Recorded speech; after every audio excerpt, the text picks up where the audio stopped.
কাবাব তৈরি করতে কি কি উপকরণ লাগছে এক ঝলকে দেখে নিন। ভেটকি মাছের কাবাব। উপকরণ: ভেটকি মাছ 1টি, আদা বাটা 1 চা চামচ, রসুন বাটা 2 চা চামচ, ভাজা জিরার গুঁড়া 1 টেবিল চামচ, গোলমরিচের গুঁড়া 1 চা চামচ, লেমন ড্রাই 1 চা চামচ, লবণ স্বাদ মতো, মরিচ গুঁড়া 1 চা চামচ, টমেটো সস 2 টেবিল চামচ, তেল পরিমাণ মতো। দর্শক দেখে নিলেন উপকরণ, চলুন চলে যাই রান্নায়।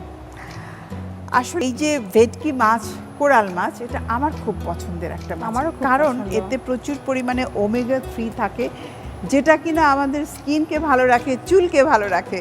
এখন তো সবারই স্কিন এবং চুলের সমস্যা। বেশি বেশি করে সামুদ্রিক মাছ খাবেন, দেখবেন আপনার স্কিন এবং হেয়ার দুটোই ভালো থাকবে। চলুন রান্না শুরু করে দিচ্ছি। এখন সব মিক্স করব একসাথে। এখানে ভেটকি মাছ নিয়েছি, মাঝখানের কাঁটাটা ফেলে স্কিন সহই আছে, স্কিন ছাড়াও করা যায়, আবার স্কিন সহও করা যায়। তবে স্কিনের একটা টেস্ট আলাদা, যদি আমরা শুধু ফিলে নেই তার টেস্ট কিন্তু আলাদা। আর চাইলে আপনারা আপনাদের পছন্দ মতো করতে পারেন। আমি এখন সব মশলা এখানে মিক্স করছি। কোরাল মাছ তো এখানে নিয়েছি, ভেটকি মাছ যেটাকে বলে, তার সাথে দিচ্ছি আদা পেস্ট, রসুন পেস্ট, ভাজা জিরার গুঁড়া, একটু গোলমরিচের গুঁড়ো। এখানে একটা মজার জিনিস দিচ্ছি, সেটা হলো লেমন রাইন্ড, মানে লেবুর উপরের যে খোসাটা আছে সেটা জাস্ট কুচি করা। এখানে লেবুর যে ফ্লেভার সেটাই আমরা সবচেয়ে বেশি পাবো। দিচ্ছি একটু লবণ, সব একসাথে মিক্স করে নিচ্ছি।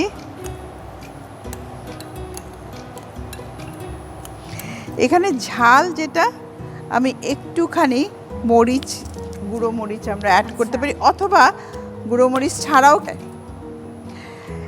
এখন তুমি বলো, এই যে সামুদ্রিক মাছ আমরা অনেকেই তো খাই না, কিন্তু যারা সামুদ্রিক মাছ খায় না তাদের কি কি প্রবলেম আমরা ফেস করি? আচ্ছা, প্রথমেই তুমি কিন্তু, আমি একটা ছোট্ট কথা বলে নিই দর্শক, সেটা হচ্ছে স্কিন সহ রেখেছ।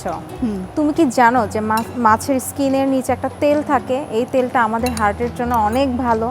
সেই সাথে তুমি প্রথমেই বলেছো যে সামুদ্রিক মাছে কিন্তু প্রচুর পরিমাণে ওমেগা 3, এটা কিন্তু এসেনশিয়াল একটা ফ্যাটি অ্যাসিড, আমাদের শরীরের জন্য দরকার হয়, এটা কিন্তু আমরা পাচ্ছি ওমেগা 3। সেই সাথে কিন্তু দেখো অন্যান্য কিছু ফিশে বা কিছু মিটে কিন্তু স্যাচুরেটেড ফ্যাটটা থাকছে, যেটা আমাদের শরীরের জন্য ক্ষতিকর, বাট সামুদ্রিক ফিশে কিন্তু কোনো স্যাচুরেটেড ফ্যাট থাকছে না, এটা টোটালি সেফ। আমি এবার একটু টমেটো সস এখানে দিয়ে দিচ্ছি টেস্ট বাড়ানোর জন্য। চাইলে চিলি সস ব্যবহার করা যায়, টমেটো পিউরি ইউজ করা যায়, সম্পূর্ণ নিজের উপর।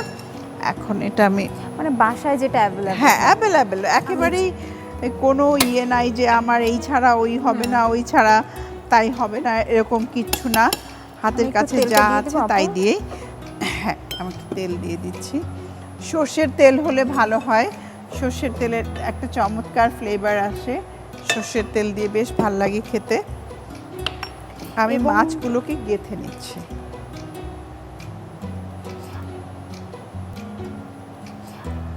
আর তুমি কিন্তু আপু এখানে লেবুর যেই লেমন রাইন্ড যেটা, হ্যাঁ এটা কিন্তু ডিরেক্ট কুচি করে ইউজ করেছো। তো অনেক সময় দেখা যায় যে অনেক বাচ্চা ভিটামিন সি এর কিন্তু ডেফিসিয়েন্সি হচ্ছে, তো মাঝে মাঝে যদি এই ধরনের রেসিপিগুলো বাচ্চাদেরকে দেয়া হয়, তখন কিন্তু বাচ্চারা ভিটামিন সি এর যে ল্যাকিংসটা থাকছে সেটা কিন্তু থাকছে না। আর আমি এখন একটু ময়দা ছিটিয়ে দিচ্ছি।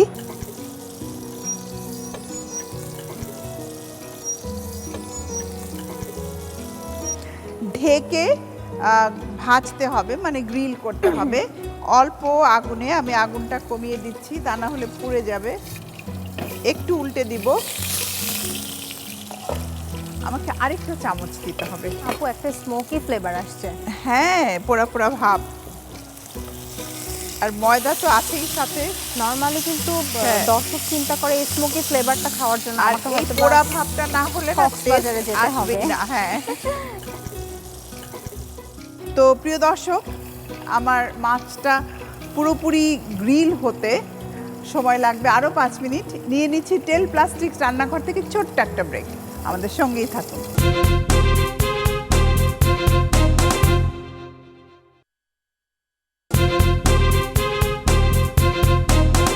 দর্শক, ফিরে এলাম বিরতির পর টেল প্লাস্টিক রান্নাঘরে। আমাদের সাথে থাকার জন্য ধন্যবাদ। হয়ে গেছে।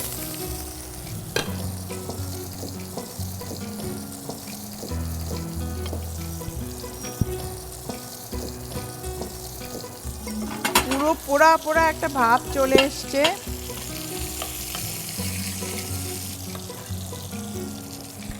অ্যাকচুয়ালি তোমার পরিবেশনের উপরেই ডিপেন্ড করে তোমার খাবারটা কত, ওই যে বললে দর্শনধারী, তুমি কিন্তু একটু আগে আমাকে বলেছো। হ্যাঁ, তো আমরা সেই দর্শনধারীটাকে একটু চাইলে আর একটু আকর্ষণীয় করতে পারি। আকর্ষণীয় করতে পারি। আমরা দুটো স্টিক এভাবে নিলাম, স্টিক দুটোই থাকবে। এখন আমি পরিবেশনের জন্য সাজিয়ে দিচ্ছি। আমাদের কিছু কার্ভিং এখানে রেডি vegetable করাই আছে। কিছু না, একটু লেটুস পাতা, টমেটো, আর রঙের দরকার। আসলে কালার জীবনের প্রত্যেকটা ক্ষেত্রেই খুব প্রয়োজন। এখানে শসাও কাটা আছে, আমি শসা দিয়ে দিচ্ছি। এই পাশে একটু দিয়ে দিলাম, আর পাশে একটুখানি টমেটো। জাস্ট রং, জীবনের যেরকম রং দরকার হয়, খাবারেরও রং, রূপ, রস, গন্ধ রয়েছে। সেটা আমরা যখন পাই তখনই তৃপ্তি নিয়ে সেই খাবারটা খাই। তাসনিম, থ্যাংক ইউ আপু। তো দর্শক, পুরো প্রস্তুত প্রণালীটি দেখে নিন আরেকবার। প্রথমে একটি পাত্রে ভেটকি মাছ, আদা বাটা, রসুন বাটা, ভাজা জিরার গুঁড়া, গোলমরিচের গুঁড়া, লেমন ড্রাই, লবণ, মরিচ গুঁড়া ও টমেটো সস দিয়ে ভালোভাবে মিশিয়ে নিন। ফ্রাই প্যানে তেল দিন। এবার মশলায় মেশানো মাছের টুকরোগুলো কাঠিতে গেঁথে ময়দা মাখিয়ে নিন। গরম তেলে মাছগুলো ছেড়ে ভাজুন। ভাজা হলে নামিয়ে সাজিয়ে পরিবেশন করুন দারুণ স্বাদের ভেটকি মাছের কাবাব।